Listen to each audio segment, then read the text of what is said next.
Prezado aluno, prezada aluna, com muita satisfação, com muito prazer, nós apresentamos a você hoje este livro, com muito carinho, com muito esforço, visando especialmente a sua formação. Nós sabemos que esse processo de busca do conhecimento, especialmente na educação à distância, ele requer alguns sacrifícios, algumas exigências especiais, o que torna esse material especial e necessário também que ele seja estudado com muito cuidado, com muita atenção. Nós desejamos que seja uma jornada de sucesso, de aprendizado, de enriquecimento. Esse livro foi escrito a 6 mãos, isto é, somos 3 professores que produzimos esse material. Eu sou o professor Josimar Priori, eu sou graduado e mestre em Ciências Sociais, e escreveram juntamente comigo esse livro a professora Solange Santos de Araújo, que também é graduada e mestre em Ciências Sociais, e o professor Fúlvio Branco Godinho, que é graduado em Ciências Sociais. Este material, ou este livro, é composto por 3 unidades. Na primeira unidade, nós discutimos as ciências e as ciências sociais especificamente. A segunda unidade, nós nos preocupamos em estudar um pouco sobre os objetivos, sobre a metodologia e sobre a avaliação nas ciências sociais. E, por fim, nós voltamos o olhar especialmente para o ensino das ciências sociais nas séries iniciais da educação básica por meio do ensino de História e Geografia. Ao longo destas 3 unidades e deste estudo, nós trazemos para vocês algumas dicas, algumas sugestões, de modo que em cada unidade você encontrará alguns itens especialmente pensados para que você possa desenvolver um conhecimento aprofundado sobre o tema. Então, nós trazemos algumas sugestões que nós chamamos de Fique por Dentro, onde você pode encontrar sugestão de filmes, pode encontrar também trechos de obras importantes do conteúdo que nós estamos estudando. Também apresentamos uma atividade ao final de cada unidade propondo uma reflexão, que ora é uma pergunta afeta, relacionada ao que nós estamos estudando, ou um trecho, um parágrafo, um excerto de algum autor importante das ciências sociais. Apresentamos também em cada unidade a indicação de 2 livros, que são livros clássicos, ou seja, livros reconhecidamente importantes na área e que são capazes de responder as perguntas de nossa época e, inclusive, podem continuar sendo referências também no futuro. Então, em cada unidade, nós trazemos 2 livros, aos quais nós sugerimos com ênfase que seja feita a leitura para que o seu estudo possa se desenvolver de uma forma ainda mais aprofundada. E, por fim, nós trazemos algumas questões que objetivam exatamente direcionar o seu estudo ao longo daquela unidade. Então, ao final de cada unidade, você encontra 4 ou 5 questões, perguntas elaboradas para que, por meio dessas perguntas, você possa voltar ao conteúdo que foi estudado nessa unidade e fazer a síntese desse conteúdo. Nós sempre dizemos que um estudo bem elaborado, um estudo bem feito, ele requer 3 momentos. Ele requer uma primeira leitura para você conhecer o conteúdo, uma segunda leitura para você compreender e uma terceira leitura para que você possa não apenas compreender, mas interpretar e analisar as possíveis encaminhamentos, as possíveis aplicações desse saber na sua vida. Então, nós, antes de falar sobre cada uma das unidades mais em específico, é importante ainda ressaltar que esse conteúdo é um conteúdo de introdução. né? Nós estamos fazendo um estudo sobre a introdução ao estudo, né? Me desculpe a repetição, a introdução às ciências humanas, ou às ciências sociais, como nós chamamos nesse material que nós estamos apresentando para você. Ao longo de cada unidade, nós citamos vários autores, vários pensadores, pesquisadores na área das ciências humanas, filósofos, cientistas sociais, historiadores, educadores que trouxeram uma contribuição importante e são reconhecidos, não apenas, né, em nível nacional, não apenas no Brasil, mas em nível internacional. São autores que valem a pena ser pesquisados e ser lidos com mais atenção e profundidade. Bom, voltando agora então um pouco para o conteúdo do nosso livro, o primeiro capítulo, ou a primeira unidade, é intitulada As Ciências e as Ciências Sociais. Nesta unidade, que é a unidade de introdução à discussão que nós estamos fazendo, nós procuramos, antes de tudo, compreender como surge o pensamento racional, e a partir do surgimento do pensamento racional, surge a possibilidade de construção de um pensamento científico, e depois da elaboração do pensamento científico se desenvolve especificamente o que nós aqui estamos chamando de ciências sociais. Então, o pensamento racional, ele surge na Grécia Antiga, por volta de 7 ou 8 séculos antes de Cristo, tendo como, né, os primeiros criadores de uma forma racional de pensamento, Tales de Mileto, Anaximandro, Parmênides, Heráclito, que são os primeiros filósofos, né? São aqueles que pela primeira vez rompem com uma forma de pensamento mítica e passam a buscar explicações não mais míticas, mas explicações racionais para os diversos fenômenos naturais e sociais.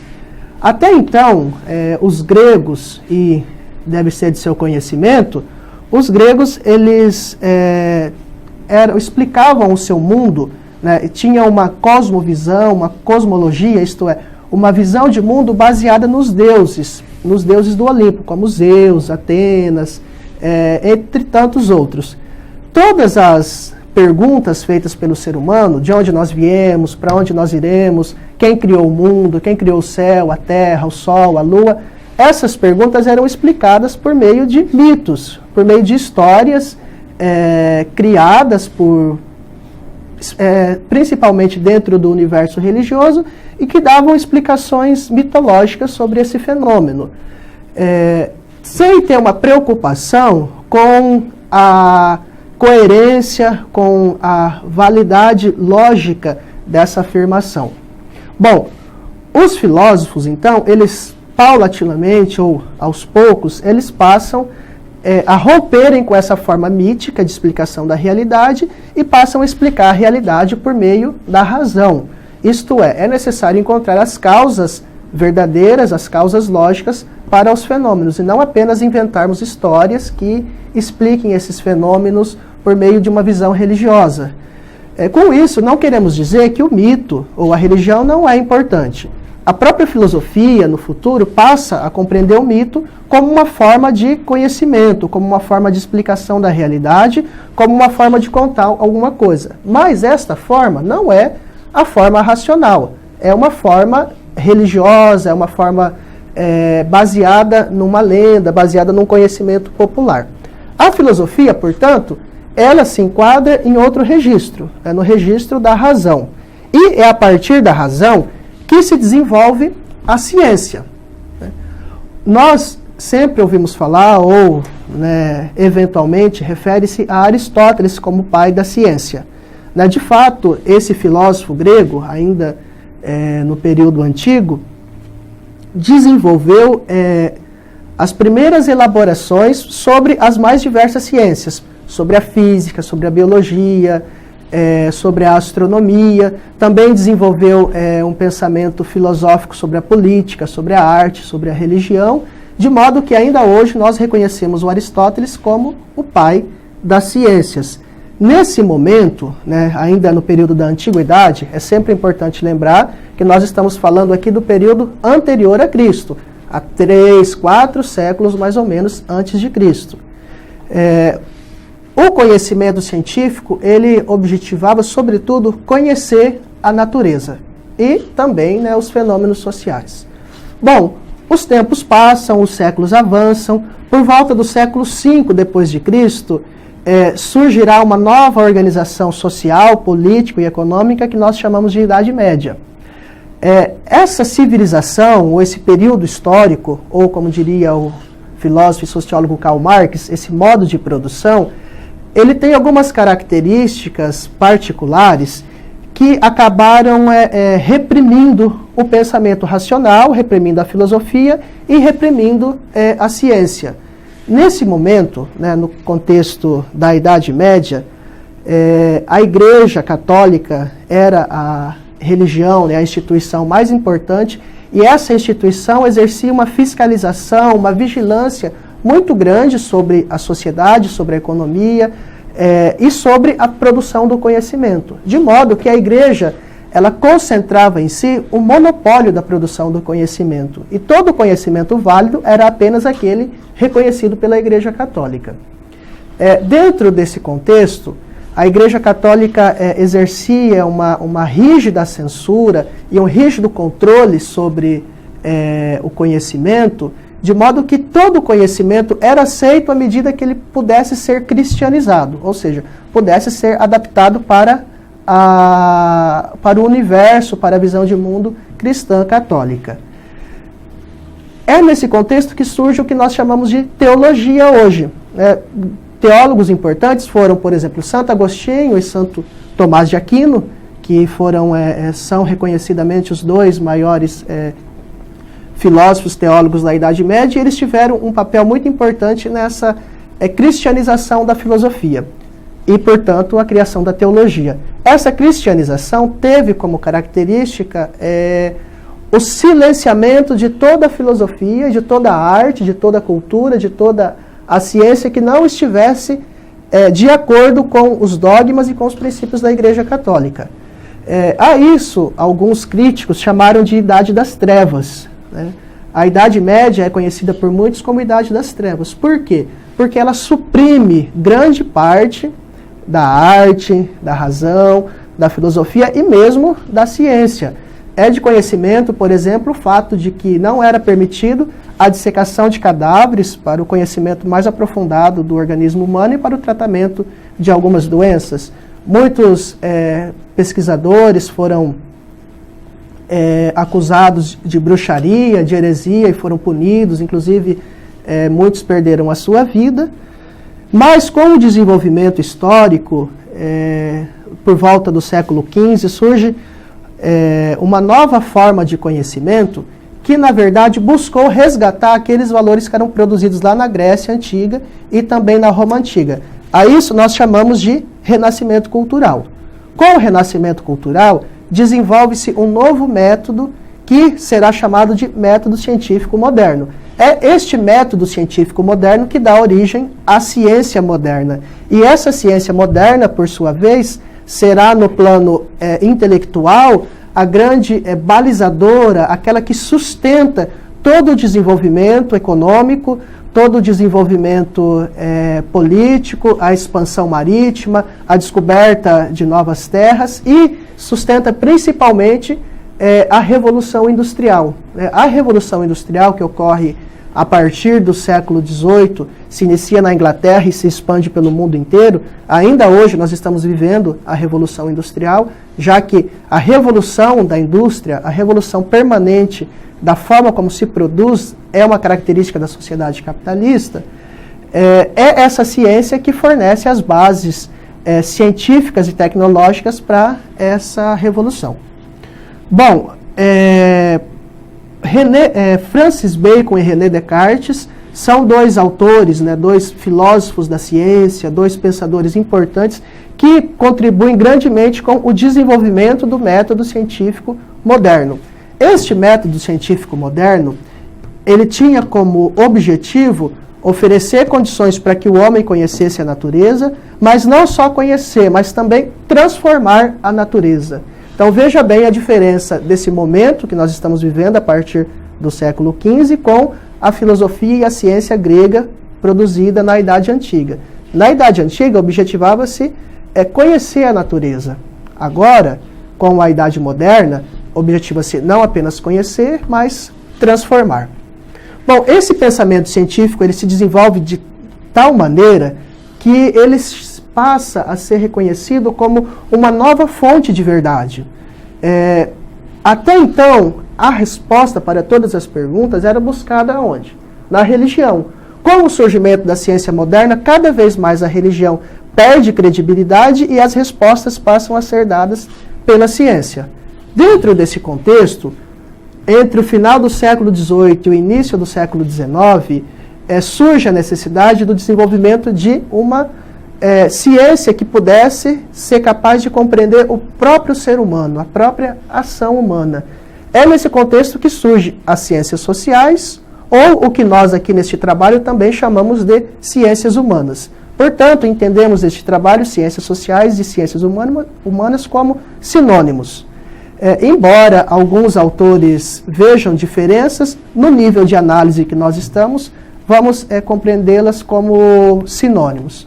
Bom, é nesse momento que surge, então, a sociologia, a psicologia, a geografia, a história moderna, a ciência política, a antropologia, que são ciências que se preocupam em compreender o próprio ser humano. Até então, os grandes cientistas do século XVII, XVIII, tinham voltado seus estudos para a natureza. Agora, se propõe a aplicação dos mesmos métodos que se usam para estudar a natureza para o estudo do próprio homem.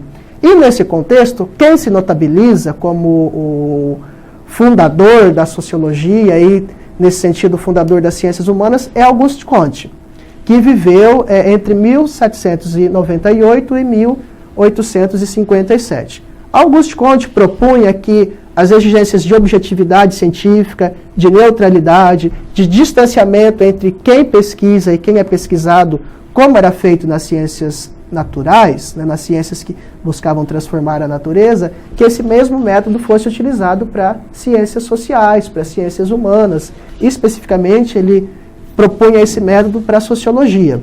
Émile Durkheim, em seguida, foi um discípulo do Comte e quem deu vida a esse método que nós chamamos de positivista. Durkheim acreditava que o pesquisador ele deve se distanciar do seu objeto de estudo, como o físico faz no laboratório, como o químico faz, como o astrônomo.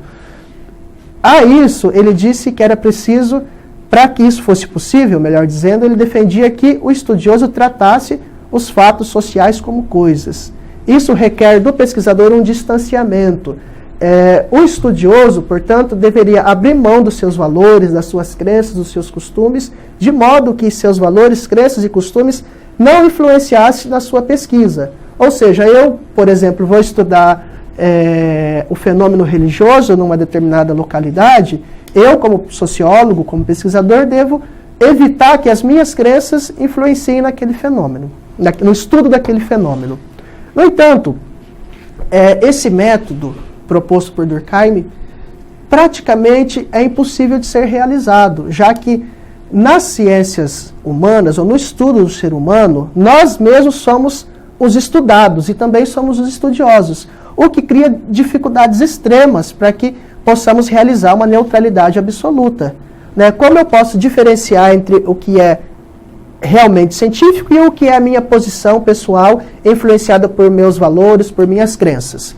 Então, esse método proposto por Émile Durkheim passa a ser questionado cada vez mais e novas metodologias no campo das ciências humanas são produzidas. Entre elas, nós podemos citar principalmente três, que é a fenomenologia, o estruturalismo e o marxismo. Essas três concepções teórico-metodológicas, de maneiras diferentes, criam novas formas de estudo do ser humano, do social, permitindo que o ser humano possa ser compreendido, mesmo reconhecendo os limites da pesquisa. Bom, a unidade seguinte intitulada O Ensino de Ciências Sociais dos Anos Iniciais, Objetivos, Metodologia e Avaliação, nós voltamos especificamente o nosso olhar para o ensino e, em específico, aí podemos refletir sobre o ensino das ciências sociais ou ciências humanas. Nesse capítulo, você encontrará um resgate das principais concepções teórico-metodológicas sobre o ensino. É aquilo que nós chamamos de didática. A didática, ela também surge no contexto do Renascimento Cultural e no contexto da Revolução Científica a partir do século XV. Comênios é chamado o pai da didática porque ele propunha uma didática que pudesse ensinar todas as coisas a todos os seres humanos. Isto é, a didática como uma arte de ensinar tudo a todos. É a partir dessa didática que se formula os primeiros métodos de ensino.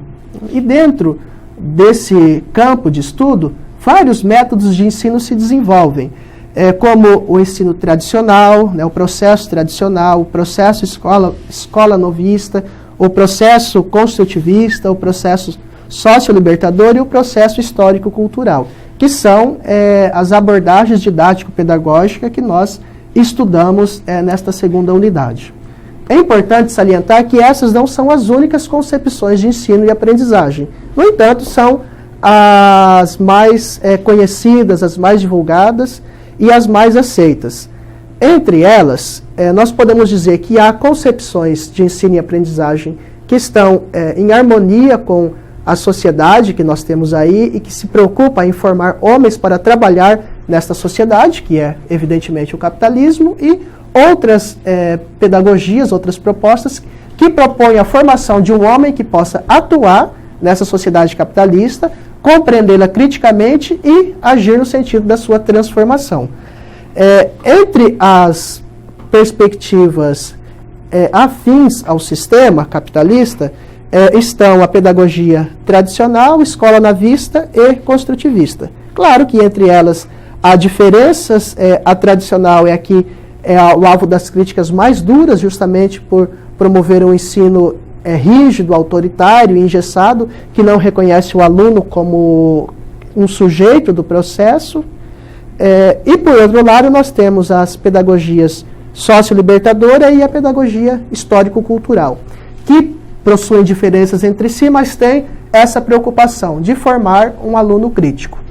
Em especial, neste livro, nós damos destaque para o processo histórico-cultural, que é elaborado aqui no Brasil pelos professores Dermerval Saviani, pelo professor João Luiz Gasparim e outros professores, e essa perspectiva ela propõe a mediação entre o professor, o conhecimento e o aluno, ou seja, o professor é o mediador do conhecimento, sendo que tanto o professor, quanto o aluno, quanto o conhecimento são importantes no processo de ensino e aprendizagem. Por fim, na terceira unidade, nós voltamos o olhar para, especificamente, aquelas ciências sociais que são ensinadas nos anos iniciais da educação básica, a história e a geografia.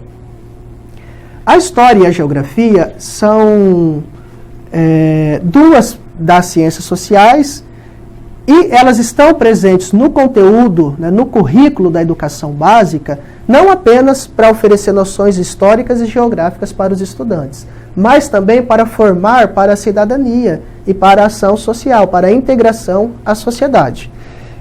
Essas duas disciplinas, que são ensinadas não apenas nos primeiros anos do ensino fundamental, mas ao longo de toda a educação básica, tanto a educação ensino fundamental como o ensino médio, tem como objetivo primeiro, então, a formação do sujeito crítico para a cidadania, ou seja, um sujeito que atua na sociedade, um sujeito que pensa, um sujeito que reflete, um sujeito que compreende a história e que compreende o homem se relacionando com o espaço geográfico.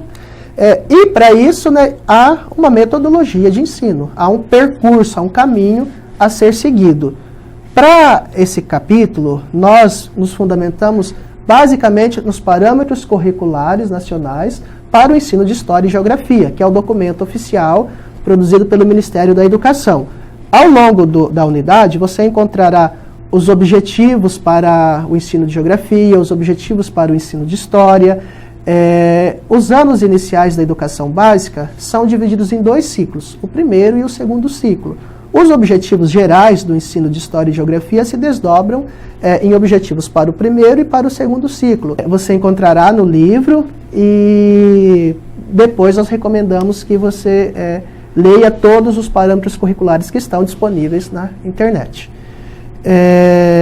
Para encerrar, nós gostaríamos de dizer que as ciências humanas e as ciências sociais, e a história e a geografia em específico, têm um papel fundamental na formação do aluno, na formação do estudante, para que ele possa se compreender a sua história, compreender as suas raízes, né, e as relações com o contexto mais amplo. Assim como tem um objetivo social e político. Né, o ensino de História e Geografia tem uma importância fundamental, né, justamente porque ele qualifica o aluno, ou deve qualificá-lo, para atuação na sociedade, para que ele possa compreender o sentido da sua existência, compreender o sentido da sua relação com o ambiente, com o espaço geográfico, que é justamente o espaço transformado pelo homem, e compreender que essa relação sempre se dá dentro da história. Nós somos todos seres históricos, e todos nós fazemos a história, tanto quanto aquelas figuras que nos são apresentadas como importantes. Para finalizar, gostaríamos de desejar a você um bom estudo, força, garra, convicção. O processo de aprendizado não é um processo fácil. Quem fala que ensinar, que aprender é fácil, está mentindo. Aprender é algo difícil, é algo que requer esforço, que requer perda de sono, que requer dedicação, que requer concentração, e tudo isso consome energia. No entanto, os resultados desse aprendizado, isto sim, são recompensadores e nos enriquecem profundamente, tanto para a nossa atuação profissional, quanto do ponto de vista humano. Muito obrigado.